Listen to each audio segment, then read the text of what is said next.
My name's Rhiannon, And I'm Emma. and we're from the Open Project. And today on the Shetland Community Podcast, we are here with. Chris Sewell. Sorry. Do you want me to expand on that? Yeah. Yes, right. You don't need to do it all no, again. that's fine. So I am Chris Sewell. I'm a Chief Inspector with Police Scotland, and I am the local area commander here in Shetland. I have responsibility for operational policing in Shetland. Cool. So, we'll be discussing a variety of topics, but we're going to start off just by getting to know you a little bit more. Yes. So, what do you do for your job?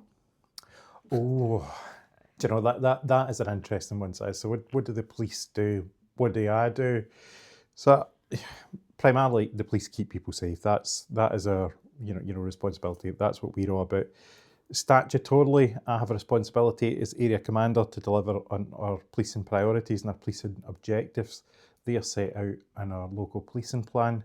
If you're really geeky, you can Google that, so you can go and see what our objectives are for this area. But as you might imagine, there are things that you would expect, like road safety, reducing antisocial behaviour, violent crime and stuff like that. So that's my job in a statutorial point of view. But in the day-to-day, I oversee policing operations in Shetland. I oversee what we do and how we do it locally. In practice, that means that I go to lots of meetings, looking back at what we've done, if there's any learning, and looking forward to see what we need to put in place for upcoming events, operations, or things that we've got in the horizon. But as I say, it involves a lot of meetings. I was just explaining there this morning about a couple of meetings, and it just gives you a flavour of some of the stuff that I deal with. So the meeting that I had earlier this morning was regards to an exercise that we're planning at the gas plant later in the year, along with partner agencies to support our operational response should there be an incident at at the gas plant or Shetland or any one of these terminals where we exercise. And then there's a new director of HR been appointed for Police Scotland, so I was in a meeting with her looking at how HR policies nationally will affect us locally here. So hopefully that gives you a bit of an understanding that it's not just the operational incidents that I have responsibility for. There's a load of other stuff as well. Cool. What next? So, you moved to Shetland, didn't you? Yes, I did. So what made you want to move to Shetland? Do you know, that's an interesting question. So why Shetland? Why move to the set islands in the middle of the North Sea? And for me, it was a move from southwest Scotland to northeast Scotland. So I moved from one end of the country to the other. But where I was brought up was very much like Lerwick. So I was brought up in Girvan in southwest Scotland. So it's a place similar to here, similar population in terms of size. Lerwick's slightly bigger, but ultimately it's a town centred around about a harbour, and there was a bigger fishing community there. There's not so much a fishing community now, but it was built up as a fishing town into the kind of 70s and 80s. So I see a lot of similarities surrounding Girvan's, farmland and agriculture, same as here. So although I moved up here, I see the similarities with where I came from before. But the decision to come up here was really because I wanted to experience policing somewhere else. When Police Scotland was created in 2013, it gave us as police officers that opportunity to work in other areas of the country that we wouldn't have been able to previously. So before 2013, we had legacy forces. So I was Legacy Strathclyde, which covered the west coast of Scotland.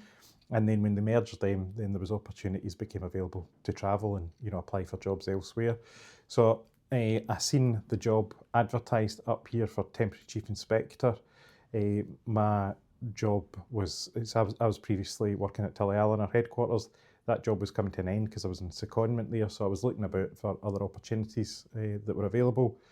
I seen the chance, as I say, to come to Shetland. Iona, my wife, she's a teacher at the Anderson. Yeah. So at the same time, she looked at the Shetland Islands Council website and seen that they were advertising for, teacher of chemistry, and both of us applied and both of us were successful. So it was kind of serendipity, we think, that both the jobs became available at the same time. So that ultimately led us to moving up, and we don't regret it at all. That sounds like fate. That's It the just, way. worked Do you know, out. it does feel that way. It does feel that way. It feels like it was meant to be. So we moved up October 2024. Okay, so you've been here for like A year now. Year and a half. Aye, yeah, aye. So. Oh. And I think, and we'll be here. We'll be here for a while, I would think. Yeah. You know, I don't see us leaving Shetland anytime soon. We both absolutely love it. You've like settled now. Completely. Yeah. Aye. It's the sense of community here. You know, Yeah. it is. You know, that's what's, you know, a big attraction to come up here in the first place. But it's certainly something that would make you want to stay.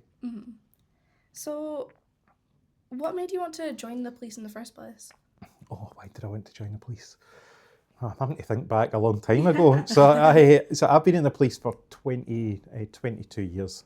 So I applied to join the police in 2003. So Before I was born. was that right? Oh, is that right? Yeah. Oh, 2008. 2008. 7. Oh, Jesus. I think I was nearly promoted sergeant then. No, so I applied. So I left school and I didn't really know what I wanted to do. I was thinking I was possibly going to join the army. My dad had suggested there was an apprenticeship available as a brickie. I didn't do that particularly well at school. I couldn't get into university or anything like that. I didn't get that great exam results. But I wanted to do something a bit different. So I was looking on the Strathclyde Police website one day, because we had websites in 2003. They were quite new, but I remember looking and you know, it listed all the qualities you need to become a police officer. You know, good communication skills, physically fit, that sort of stuff. And I thought, oh, you know, I probably meet these kind of essential criteria here. So I decided I'm going to apply for the police. I was 18 at the time, so looking back now, I was so young. But ultimately, I was successful. So I managed to get through the recruitment process, which at that time was you do a standard entrance test, then you done a home visit where a police officer came to your house, visited you in the house and spoke to you. You done an initial entrance test, and then you done a final interview, and then once you passed your medical and vetting, then you were in. So it was a lot. It was a lot at that age, at that young age. Now looking back, but I don't regret it, because it is such a rewarding career. So you know, I joined it for something a bit different. You know, because, and it sounds a wee bit, you know, cliche that you want to make a difference and all that, and folks say that, but you really do have that opportunity in policing to make a difference in people's lives. You know, operationally, you're making a difference every day when you attend calls, but you know, even in my role as area commander, where that difference isn't always so obvious, you're making that difference longer term. You know, you're managing to improve people's lives for the long term with some of the policy changes and strategic direction that you take things. So you still get that sense of, you know, a reward through policing. So that's why I wanted to be in the police. That's really good reasons. Jesus. To get a little bit less cliche, I feel like we should have done a different order for this. What is something you enjoy doing, like outside of work? Oh, how many questions is there? We're about 3 questions in, and I get to talk about my dog. That's that's good. We'll start that early. So podcasts, I like listening to podcasts. So I like listening to true crime podcasts, and I like walking my dog. So I've got a Maltese dog. So he's a cross between a Maltese and a Shih Tzu. So he's a wee white dog. And he comes into the police station with me. Why didn't you bring him here today? Do you know what, I should have? I really should have, actually, thinking about it. So he comes into the police station and he sits on my desk, or he sits in his wee bed in the corner if he wants a rest. But he usually just, I've got quite a long desk, and he sits on that. Sometimes I bring his wee bed up onto the desk, and he sits with me.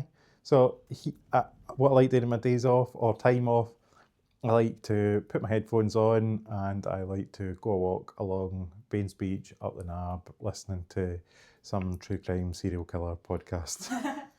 Yeah, it's quite interesting. You're in the police, but Yes, I know. True crime. I know, exactly. You, like, never escape it. Just never escaping, you know, crime. Yeah. Well, thank you for that. It's nice to get to know you a little bit No, more. it's all right. It's making me want to like bring the dogs with me everywhere. Oh, it's so good. You know, it's like a wee therapy. Say as you know, you just. Do you know this is no about policing around like this is just going off completely on a tangent. But Iona used to take him into the school that she worked in before she worked in at Cumnock Academy, and she took him into the school before the exams to like calm the kids down. So he was like an actual proper therapy. And one of the teaching magazines wrote a big article on Nucky the therapy, and he got his own wee ID made up for the council, so he could wear his wee badge the same as all the teachers. That's so I know. cute. Please tell me it made him like a police. I know I need to do that. I need to give a wee police dog. That's so cute. So we're now going to move into our first section, which is very different. Getting into like the proper meat of what we want to talk about. So it's kind of around like young people and like antisocial behaviour. Yes. So do you perchance know the stats on young people involved with antisocial behaviour, and is it as high as everyone thinks it to be? So I do know the stats, and it is really low numbers. But so the short answer to that is antisocial behaviour as high as folk think it is? No, it really isn't. We did have the disorder that we've seen in the town centre. You know, what was that, 6 weeks ago or 8 weeks ago? And I know that attracted loads of attention in social media. However, see if you look at the month or so following that, there was only 2 or 3 incidents involving young people in the town centre, and they were really low-level incidents. But if you contrast that, you know, if I come in the morning and look at the crimes overnight, you know, the majority of those offences will be perpetrated by adults, you know, adults under the influence of drink or drugs, and those are really serious offences. You know, those offences, you know, domestic abuse, sexual crime, drink, drug driving, you know, that's commonplace, perpetrated by adults. But those offences are all committed behind closed doors, so they're not as visible to the community. So you don't get that shock that, you know, there was 5 domestic incidents last night. So I think probably in summary, yes, there is an issue about antisocial behaviour, but it would probably be wrong to suggest that it's out of control or it's worse than anywhere else in the country. In fact, I'd probably suggest that it's actually better here than in a lot of other areas. Thank you.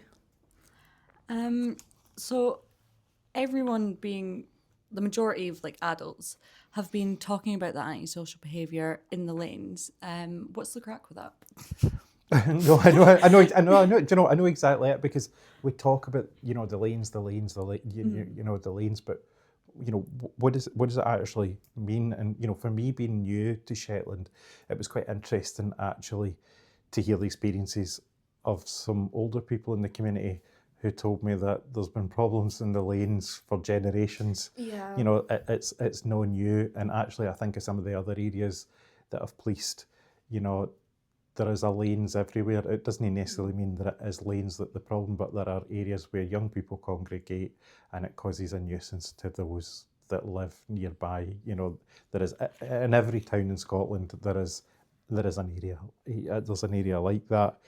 So, as I say, I did look at the police data, and it shows that there is a high number of incidents reported in the lanes. There's no getting away for that, but it's very concentrated, the incidents. So it's concentrated primarily around about Park Lane and the surrounding lanes to that area. So that means that, you know, a small number of people, residents in that area and the surrounding area, are disproportionately impacted by, you know, the young people that are congregating in that area. And that's not necessarily to say that every young person in that area is committing antisocial behaviour. It's just, you know, the presence causes a nuisance and an annoyance to those residents in the lanes. And I think we would probably all understand that if there was a large number of people gathered outside your front door, then there is an intimidation factor in that, and it might just annoy you. Yeah. That makes sense. So, as a police, what is your kind of thoughts on young people in the Bresa Ferry terminal? It's probably similar to the lanes. I don't necessarily object to the presence of the young people in the Bresa Ferry terminal. However, I think it's when they start conducting themselves in an antisocial way that we end up having problems, and you then have that you then have that rub of young people who are potentially out of order, specifically if they're under the influence of drink, drugs, swearing, littering, all those things that we would understand to be antisocial behaviour. But I don't think anybody would object if they're in the Bracefairy terminal, it's a cold night and they're just keeping warm and they're keeping themselves to themselves, as the majority of young people do. Yeah, so it's kind of, rather than the place, it's like their actions within that place. Do you know, that's a good way of putting it, aye. Perfect. So you mentioned the incident that happened like 6-8 weeks ago. And something that I did in my job is I looked through some of the comments that went below the articles. So I've noted down a few, and I'm just gonna highlight some of them, and then I have a kind of statistic. So some of the ones that that particularly stuck with me was, and I quote, all of these are quotes, by the way, they're not what I'm saying. It's not you. Aye. So, and I quote, calls for a few hard lashes with the attitude adjuster. That's one quote. The second quote is, bring back the death penalty, just maybe people will think twice. And the third one I'll say is, it went wrong when teachers and parents were no longer allowed to discipline kids. They have no respect. So I read through 590 comments. Took a long time, but it was very worth it. And 66% of them, which is like 300 or so comments, were as negative as that. And quite a few people, as you can see, were saying about the incident being caused by the fact that you can no longer hit kids. Yes. So, kind of like, do you want to say anything on that? Absolutely. It is a brilliant question, and your research, absolutely, all credit to you. I've quoted you numerous times at several meetings, the research that you've done off the back of that, because really, honestly, because I think it was really important that you captured the public sentiment following that incident. And there's probably a bit of disconnect, or there is a disconnect between public expectation of flogging folk and hanging them at the cross to the realities of the justice system in Scotland. So it made me reflect a lot, and I was thinking of that that question, and probably my reflections of that are, I'm conscious that we've still got large sections of the community that will actually remember corporal punishment at school. There's a lot of folk, my parents certainly, they remember, the belt as it was in the school. So that's, within living memory. There's, I think, I don't know what age you would need to be to remember it. Maybe in your late 50s, early 60s. Probably. And it's not really that long ago that in Scotland we changed the law to ban smacking. That's 5 years ago maybe. And until until then it was just considered reasonable chastisement. So you could smack your kid and it wasn't against the law. And reasonable chastisement is subjective. So it's down to individual opinion as to what was excessive in terms of how you disciplined your kid. So, I think as a society, we've moved a long way from, children will be seen and not heard through to corporal punishment, been affected at schools, then to real big public policy changes, GARFEC, The Promise, UNCRC, rights of the child and stuff like that. And I think in Scotland we really try to avoid criminalising children, which I think is right, and we want to avoid bringing them into the criminal justice system. So, but I think unless you live and breathe, those legislative changes, those policy changes, then it's probably easy to miss how far we've come as a society over the past, 2 decades or so, maybe even longer, in terms of child's rights. So I understand that there are people in the community that still hold those views, but ultimately, if you're advocating assault and wains, you're going to end up getting the jail. We have moved so far on. We're no birching folk. We're no, hanging folk at the cross. That's not going to happen. We have a modern, criminal justice system in Scotland, which seeks to try and avoid criminalising kids, rightfully so. We need to focus on that prevention, early intervention. That's where we need to have our attention. So folk can spout off all they like online. It is unhelpful. It doesn't move the conversation on at all. So it's disappointing when we see such an outcry, because as I say, it doesn't benefit anyone when we've got folk called out like that online, particularly in a small community. Yeah. With the comments that were on some of the articles, when do they become like hate speech and just like straight up threats?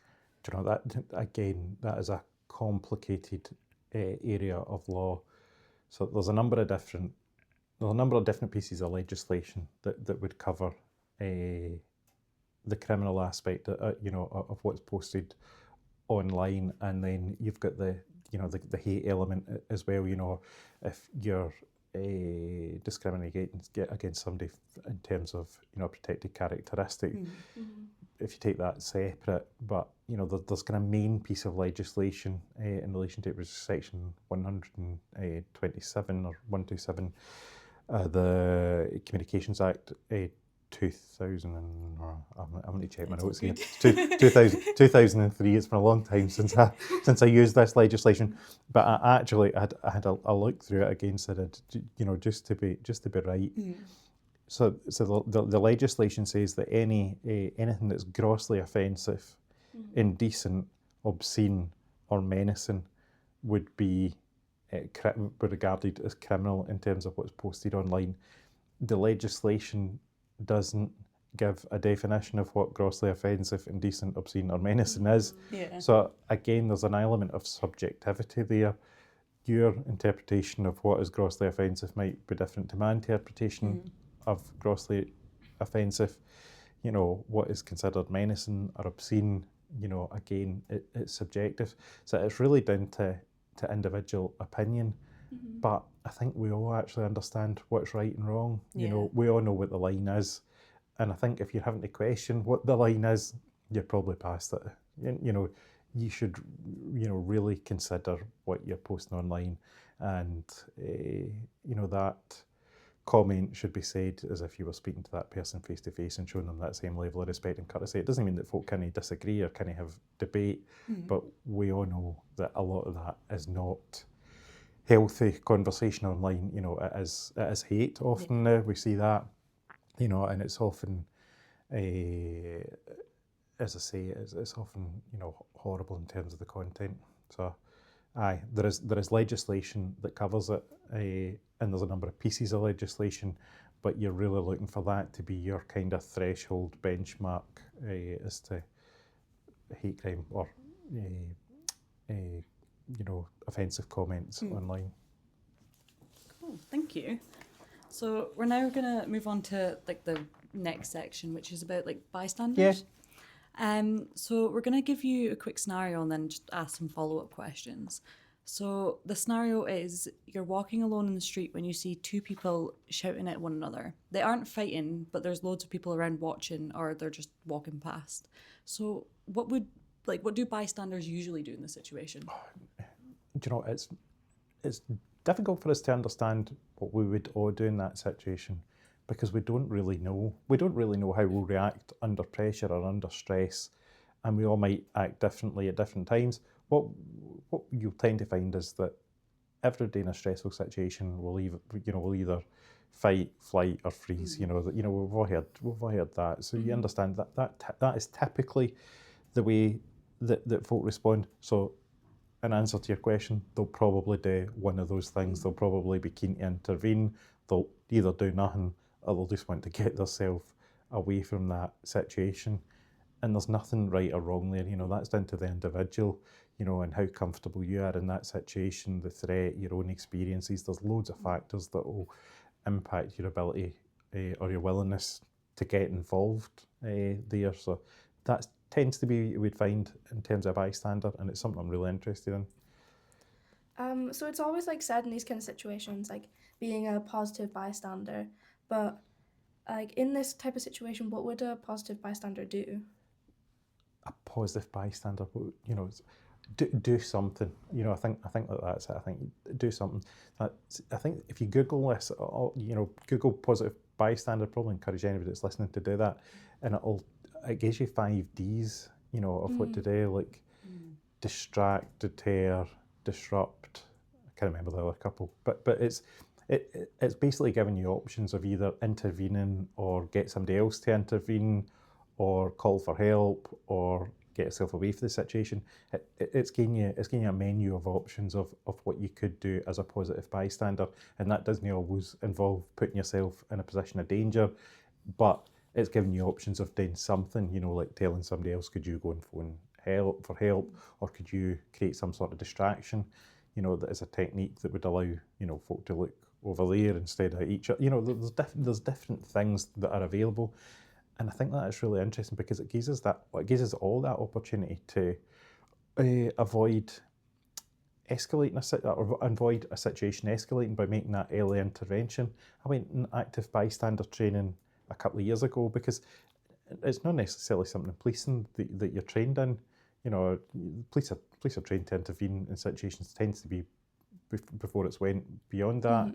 And you're really using your communication skills in police to try and diffuse situations. So I went on a 2-day active bystander training course, and it was so interesting, and it was actually giving you those techniques to and the why behind it, the why you want to make those interventions to prevent things escalating, about making interventions early in the night when you believe that somebody's starting to become a bit inappropriate, or when you're understanding that somebody's had too much to drink, that you're getting them out of the situation, you're challenging that, that it doesn't escalate into that more serious offence later on when somebody's absolutely steaming and you've got less opportunity to have a positive effect on their conduct. So it's really, really interesting, the bystander effect, and I'm really pleased that there's much more of a focus on it, and that it's been spoken about locally, because there's an opportunity there.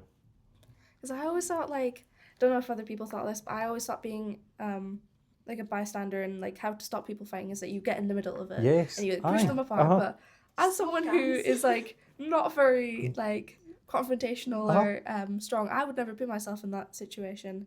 But it's quite nice knowing that there's other ways that you can do it. Yes. Without putting yourself in the fight. I think I wrote down those 5 Ds. That they're somewhere here in my notes, and I'll see. I love that you brought so many pieces of paper. It's I fun. I know, I'm loving how prepared you are. Yeah. Do you know, it helps expand the answers if I and with numbers and that as well, because I can never remember them. No, I can't find the 5 Ds. They're somewhere. I'll come across them. But I thought I'll write out the notes in relation to the questions, because it gives me some of the bullet points of some of the things that I would think you want to hear or we want to cover, or what some of the young people that are listening might be interested in. Because I don't want to leave here and go, oh, I should have spoke about that. Yeah, that's always the worst. Because there's loads of good work going on locally, and I think it's podcasts like that's a real opportunity to highlight the good work that folk are doing locally. If you do leave and remember anything that you want to add or whatnot, then we can easily find a way to incorporate it. You're an expert in the editing there. You're saying that while I'm the one that's editing it. Oh, No, it would be fine, guys. Yeah. No, it actually would be. Don't worry about that. No, it's fine. I have comprehensive notes. Yeah, true. It's part where he sends you an English essay. So our next section, wow, my stutter came out there. Our next section is on reporting. Yes. Because a lot of young people don't really understand when the right time to report is, or how that kind of goes down. Does that make sense?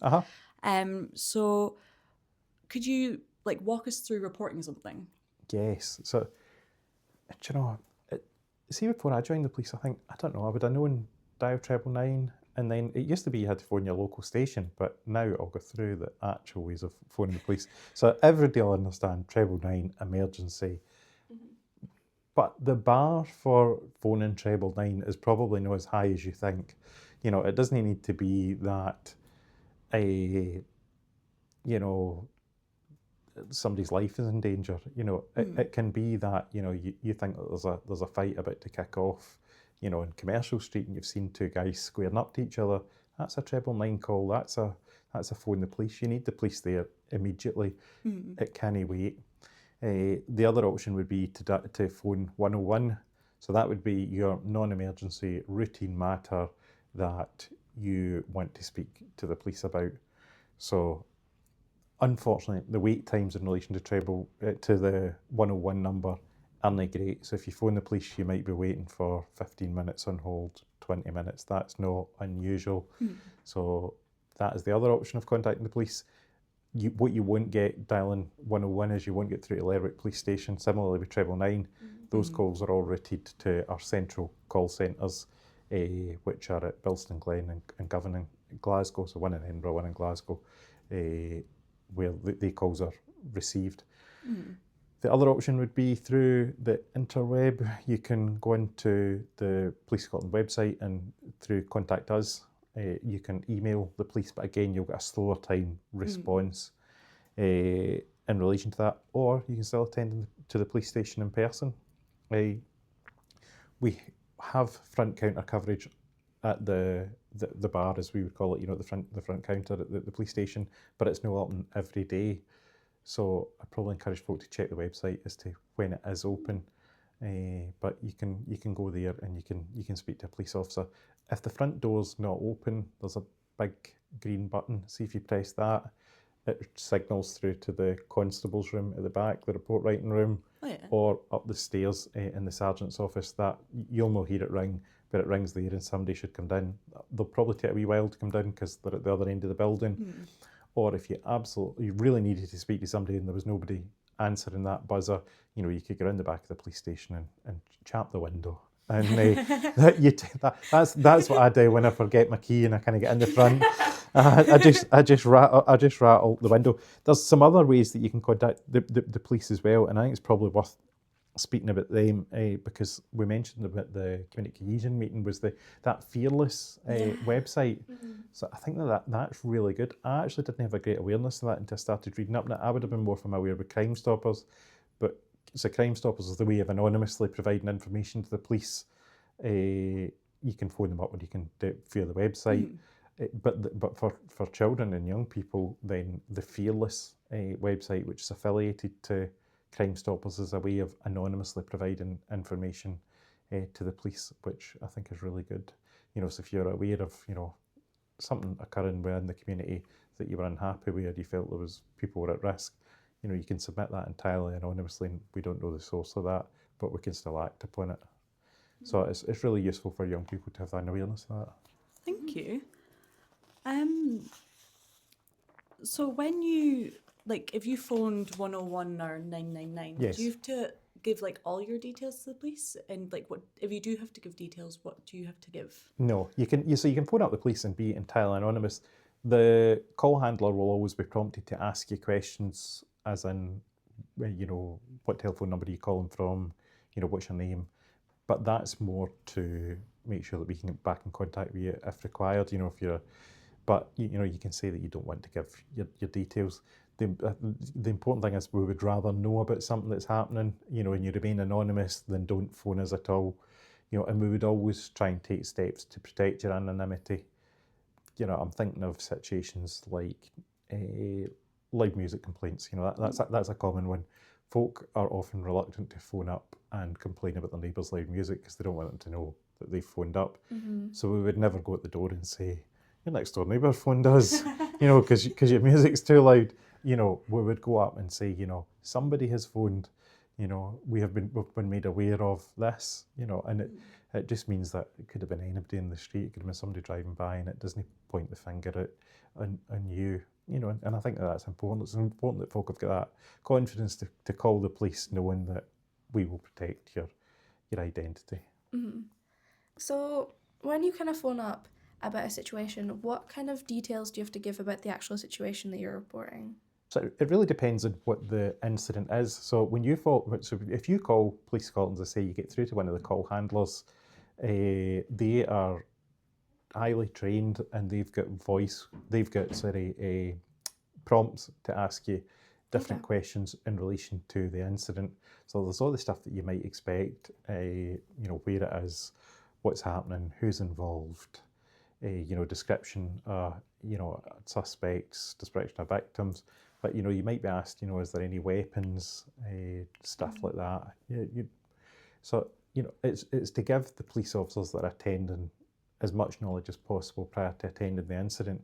Because often that can allow them to make a risk assessment prior to arriving to make sure that they're suitably prepared. For example, it's very helpful for the police to know if there's a knife involved, prior to attending, the scene of an incident.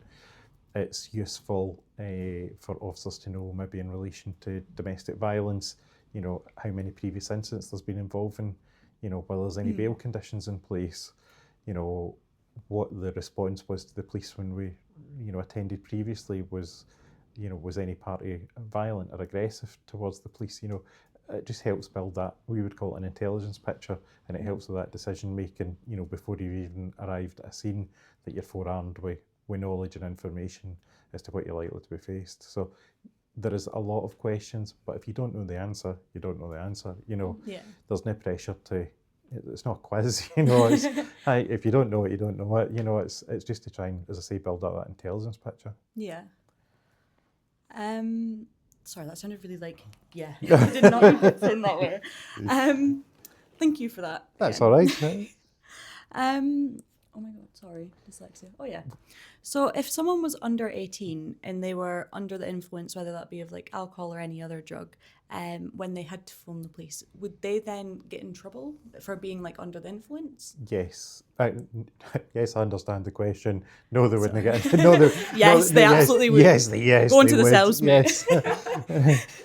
It is probably a misconception, because I would probably have been guilty of thinking that as well when I was young, that the police are going to get you into trouble, if you're found, underage drinking, or, if you're taking drugs. But ultimately, it's not the police's job to get folk into trouble. That's no, that's not our purpose. Our purpose is to keep people safe, as I said at the start. I think what's our job? Keeping people safe, and then probably understanding the consequences of your actions. Probably that, rather than getting folk into trouble. I would say that we're there, to keep folk safe and to understand the consequences.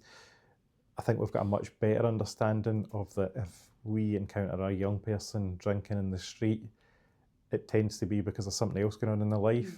Yeah. And it wasn't always that way in policing. It wasn't. It was very much in the past. You just taking them home and left them the care of their parents or whoever's looking after them. But we're much more alive to, well, why is that young person drinking? Why are they found in possession of cannabis? Why are they taking that pill?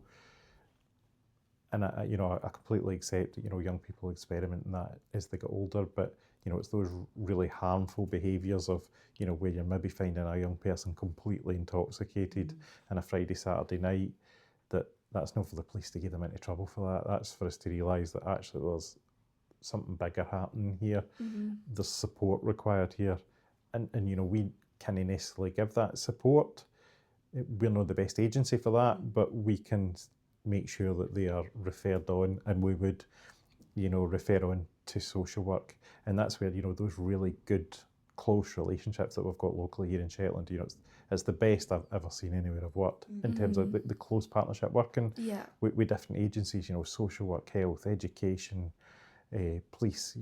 There's such a willingness to work together to support folk that need it here, which is great. Folk are getting a first class grade A service, if they require it. So Yeah. Five star. Leave your TripAdvisor or Trustpilot as a review. Aye. So it's kind of Sorry. so it's kind of that level of compassion. And Yes. Aye. Compassion. Knowing that there's more to a situation a lot of the time. Yes. Aye. Yes. And that's probably a journey that the policing's been on. Over the past few decades, certainly since I joined. That compassion probably wasn't there 20 years ago. I don't think, and I don't think it was malicious. It was just lack of awareness. There probably wasn't. We weren't trauma informed. We weren't considering adverse childhood experiences. These things weren't discussed 20 years ago, they're very much at the fore now, rightfully so. So they make a difference to the way that we police. That sounds amazing, honestly.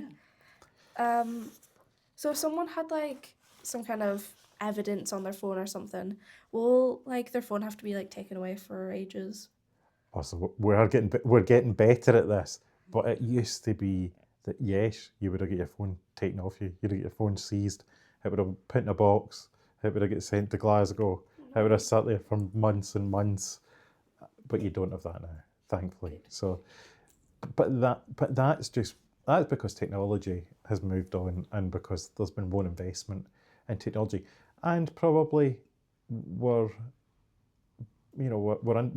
as an organisation, and we've all become more reliant on phones. As an organisation, we realise we can't take phones away from them, because you're taking their life away from them. Mm-hmm. You're often taking away any means of contact, and there's leads to social isolation and all the stuff that we know comes off the back of that. So we can now do quite a lot more with phones locally. But ultimately, it depends on the seriousness of the offence and what the type of material is that's on the phone. If you are the perpetrator of, a murder, you're going to get your phone taken off you. That's 100%. That's if you are, if you seriously assault somebody, then you're going to get your phone taken off you, and there's going to be analytical work done. If you're a domestic abuse perpetrator, we're going to seize your phone and we're going to read your messages. But it's far more common now for us to take the phones into the station and download the content there, or you can send the content to the police now. We've got a new system called DESC, Digital Evidence Sharing Capability. So could send you a link, and you reply to that link with the images or any evidence that's contained within your phone. So no, that we don't need to seize your phone now, but we did used to, but we're much better at it. That's the long and short of it. This is just me being nosy. This isn't a question I've got written down. But if you're not a perpetrator of like a crime or anything like that, but you're like sending evidence, and your phone did need to be taken in, maybe like the link didn't work or whatnot. Say it was on Snapchat. Yeah. Would you guys only go on Snapchat to like that specific chat or whatnot, or would you go through every app, like through the whole phone? No, it would just, particularly when you're a victim like that. There's a thing called collateral intrusion. So it would be if the police the police have to consider the intrusion as to what information they might find out in relation to the inquiry that they're not investigating. And there needs to be a level of proportionality when they're looking at things as well. It wouldn't be proportionate to go through your WhatsApp messages if what you're telling us was on Snapchat. Yeah. What would the legal basis be for that? You would be in ropey ground, and it wouldn't ethically be right. So that's assurance around about that. The police there's no snooping. That would be the way of putting it. Oh, thank you. Yeah, it was just my brain was like, oh, I wonder about this. So in a situation, how would I know like when to phone the police instead of just like brushing it off? Yeah, aye. So there's probably a judgment call there, so there is, and it's probably incident specific, but it ties into what we were speaking earlier about that positive bystander, about doing something, early intervention, preventing escalation. And I've just noticed that I have my 5 Ds written down here. Oh my God. Yes, so the 5 Ds are direct, distract, delegate, delay, document. So direct is actually making that positive intervention yourself. Distract is distracting the attention of the person that's perpetrating. Delegate is get somebody else to go and get help. Delay is do something to try and prevent the escalation happening just now. And then document is, seeing if you can record it or some other way of capturing the evidence. But ultimately, it needs to be just whatever you're comfortable with. So I wouldn't say necessarily you need to brush something off. It's just looking at those 5 Ds and thinking, what can I do? Can I do something here? And you're thinking how comfortable you feel in that situation at the time. So would you much rather someone phone in and have a suspicion and it lead to nothing than not phoning? Absolutely. Yeah. That is probably a key message for me in this podcast. As I'd rather have young people phone the police when they think that things are going to escalate or go wrong than we turn up you know, half an hour later and somebody has been seriously injured or assaulted, and we think, could we have intervened at an earlier stage? You know, when that was a verbal argument, could we have made an intervention there, rather than, you know, that's actually escalated all the way up to, you know, somebody hit somebody over the head with a ball. Because it never starts with just somebody just hitting somebody over the head with a ball. When you go to an incident, you start taking statements. It started usually, you know, half an hour before that. They were niggling at each other. There were, you know, they'd been texting each other. You know, there was something that was, you know, a point of escalation up to that final act. So, say that you were like, your phone was dead. Yes. And it's late at night. You're under 18, and the only thing that's open is like the pubs. Would you be able to like go in the pub and be like, I'm not buying a drink. I just need some help on this situation? Yes, aye. There's nothing wrong with that. I'd probably say try and have your phone charged, but then that is rich coming from me, because my phone is never charged. It's probably about 15% or something now. So, nobody's going to get into trouble for getting into the pub. And probably, actually, you know, in all seriousness, the pubs are probably a good place to go, because there is loads of drunk folk there, but the bar staff are going to be sober. They're going to have access to a phone. They're all responsible, vetted individuals who have been through training, you know, in relation to their role, you know, working behind a bar.